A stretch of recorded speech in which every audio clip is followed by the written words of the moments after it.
Sa videong ito ay makikita ang pag-zoom in sa isang misteryosong lugar na tinatawag nilang Devil's Tower. Meron itong taas na 1,267 feet o 386 meters. Mas mataas pa ito sa pinakamataas na building dito sa Pilipinas, ang Metrobank Center. Ang summit nito ay may lapad na 180 feet by 300 feet, halos kasing lawak ng isang football field.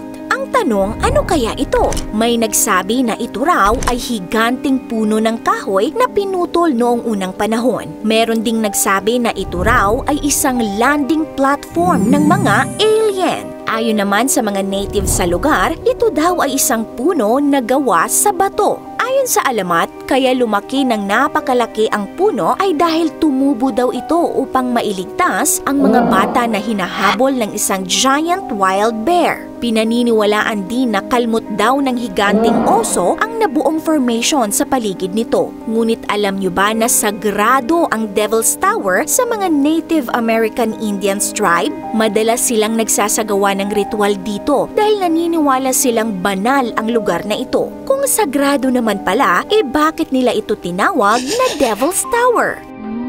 Ang Devil's Tower ay matatagpuan sa northeastern Wyoming sa Amerika. Ang pinagmula ng Devil's Tower ay malaking misteryo ng kalikasan. Ito ay isang napakalaking bato na gawa sa volcanic material, ngunit wala namang bulkan na nakikita sa paligid nito. Maraming teorya kung paano nabuo ang Devil's Tower, pero walang napagkasunduan kung paano ang naging proseso nito. Pinag-aralan ng mga geologist ang pagbuo mula noong huling bahagi ng 1800s at hanggang ngayon ay hindi pa rin malinaw kung paano ito nabuo. Patuloy pa rin ang pag-aaral ng siyensya sa Devil's Tower hanggang ngayon. Ang pangalang Devil's Tower ay hindi raw nagmula sa anumang folklore stories. Noong 1875, nagkaroon ng isang scientific expedition sa lugar na ito. At ayon sa report ng Army Commander na si Colonel Richard Dodge, tinatawag daw ito that time ng mga Native American Indians na Bad God's Tower. Ngunit binago ni Colonel Dodge ang tawag dito at tinawag niya itong Devil's Tower.